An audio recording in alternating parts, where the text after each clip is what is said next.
Cliff's notes on Garfield. Garfield was an unnecessary, uninspired cash grab in a larger franchise that has itself been a cash grab for the past 30 years, if not longer. You might like this film if you're my 4-year-old daughter, or if you've suffered traumatic brain injury from boxing or smoking crack, or you're just mentally retarded. At the end of the day, Garfield provided an hour and a half's worth of entertainment for my daughters for a mere $57. And the best part is, I didn't even have to explain to my 4-year-old what a lesbian is afterward. Stay tuned for my full review.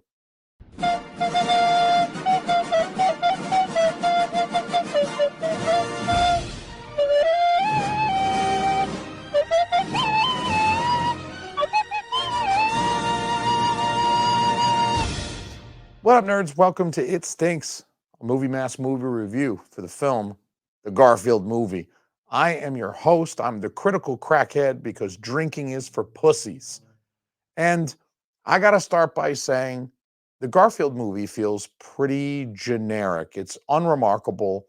It's like a heist comedy. They spend most of the time trying to steal this truck full of milk, which is in itself pretty stupid, but maybe forgivable. So it's like this heist comedy with Garfield kind of slapped on it, right? It bears only a passing similarity to the original source material, especially if you're a longtime fan of the comics, which, that's kind of your problem, right?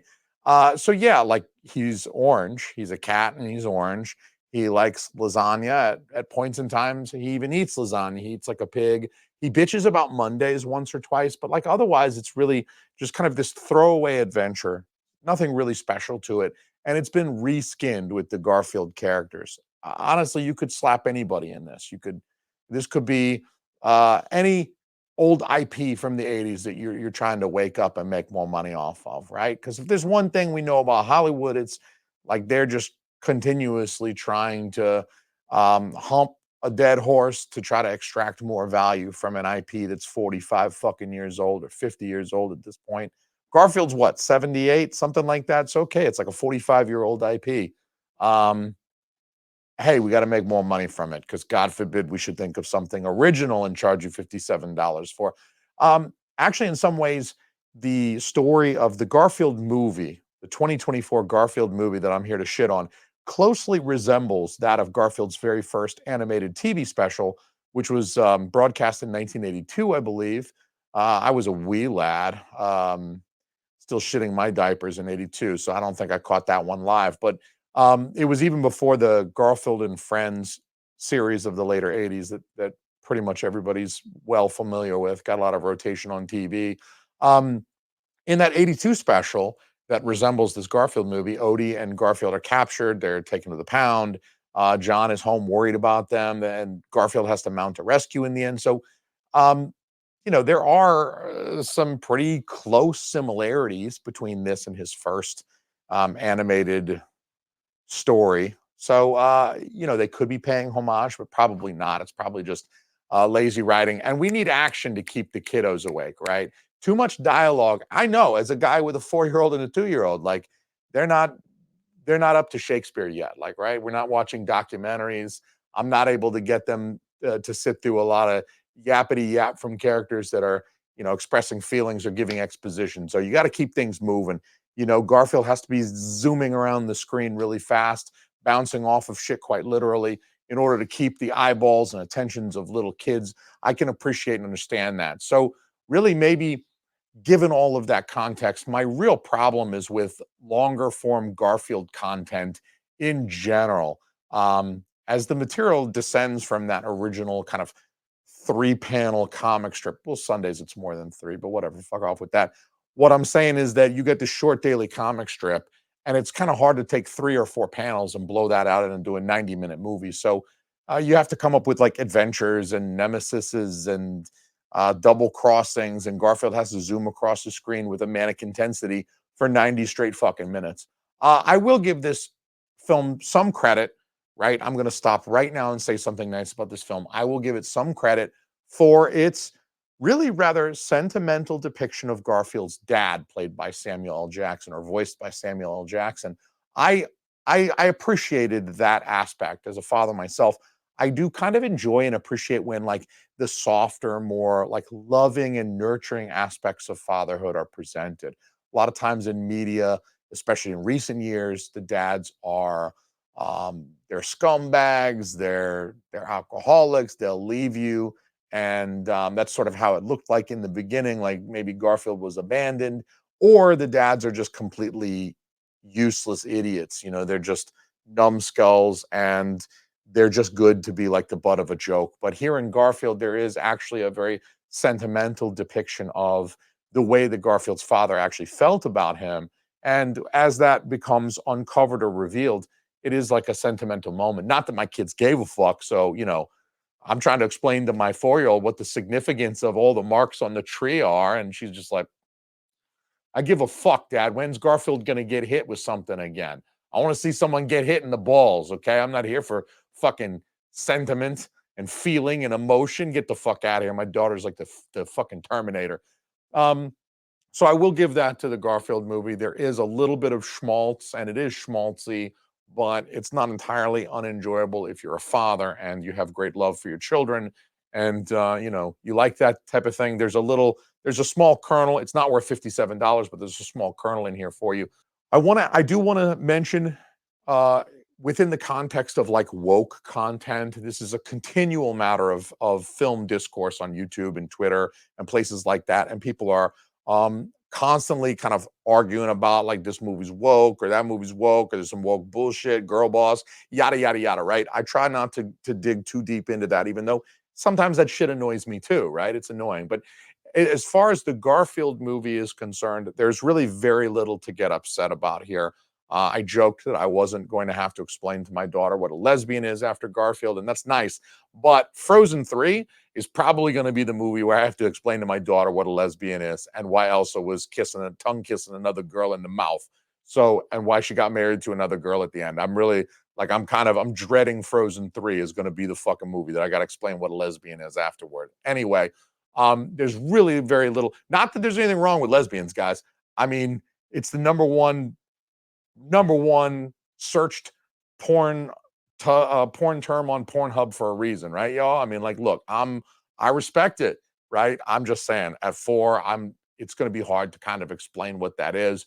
When my daughter grew up in a heteronormative family and household, it's not that we're trying to necessarily enforce these things. It's just that 95% of people are heterosexual. So, like, you know, I am going to have to explain what a lesbian is at some point to my daughters, and I'm going to do so without any judgment. I'm not going to tell my daughters that lesbians are bad or that I'll never talk to them again if they are lesbians. But what I'm trying to say is that, like, at 4, just let us enjoy a movie. Really, that's what I'm trying to say. Um, so there's really like no woke content here, really. Like, all of the protagonists in this movie are male.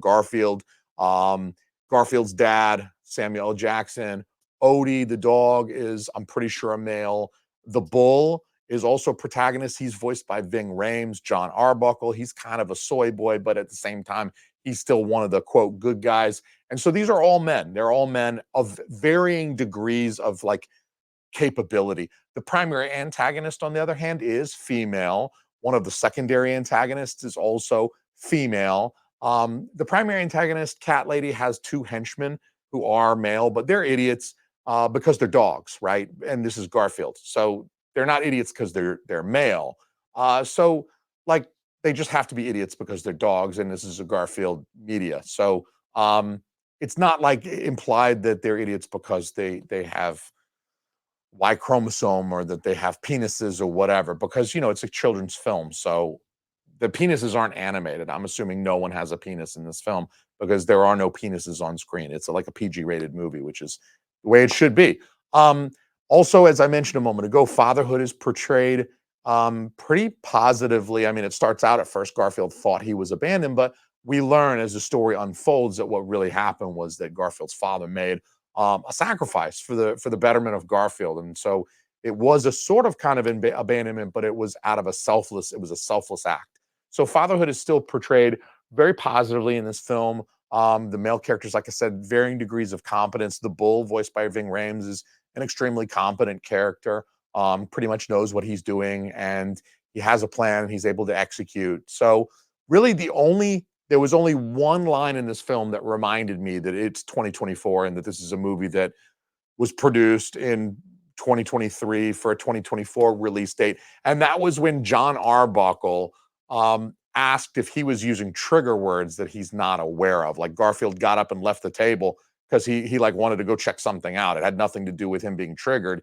He just wanted to go check something out across the street. He had like an epiphany. He's like, I got to go check something out. And he gets up and leaves the table. And John's like, am I using trigger words that I'm not aware of? And that's like, you know, I think it was meant to be a punchline, but it felt kind of flat because it's a pretty retarded punchline in a movie being watched by kids who are too young to know what the fuck a trigger word is, and it's being watched by adults who are too old, tired, or based to give a fuck about trigger words, okay? I happen to love trigger words. Another point of contention for me with this film is the voice acting.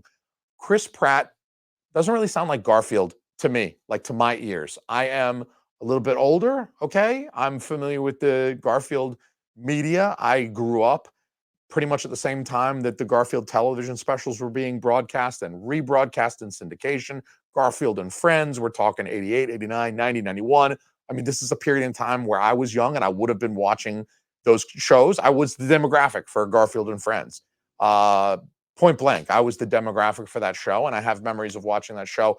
And I have in my mind the voice actor of Garfield, the original voice actor of Garfield, Lorenzo Music. He's the one that we're familiar with. His last name is Music, too. Like, that guy had a dick this big, must have. So here's the Garfield of yesteryear, just so you can hear it. Good morning, sunshine. Welcome to another fun-filled day with your favorite pet.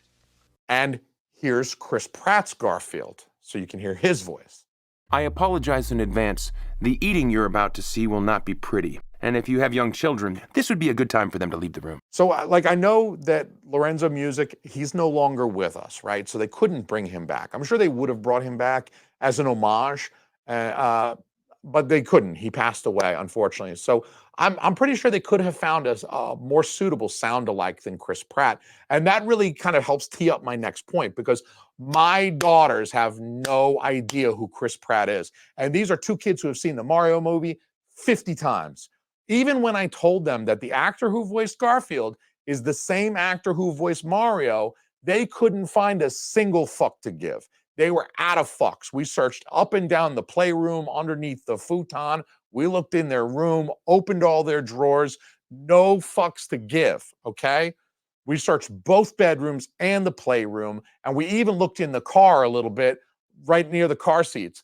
Zero fucks to give about Chris Pratt. They have no idea who Samuel L. Jackson or Snoop Dogg are either, right? They're in this movie. Snoop Dogg does the song at the end of the fucking movie. Despite my best efforts to explain to my daughters the cultural significance of these actors, they didn't get it. I could not get my 4-year-old to sit through Pulp Fiction. She was like, I'm out. Like Marcellus Wallace getting butt fucked and then shooting the guy with a shotgun and the gimp. My 4-year-old tapped out. She was like, all right, I can't do it. Like, I'll come back when I'm 7 and try again.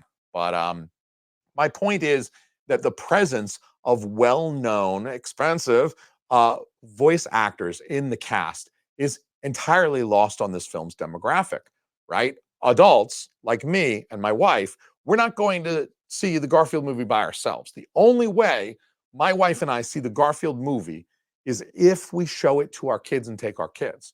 So the kids have to give a fuck. And they don't give a fuck about Chris Pratt, Samuel L. Jackson, Ving Rhames, or Snoop Dogg.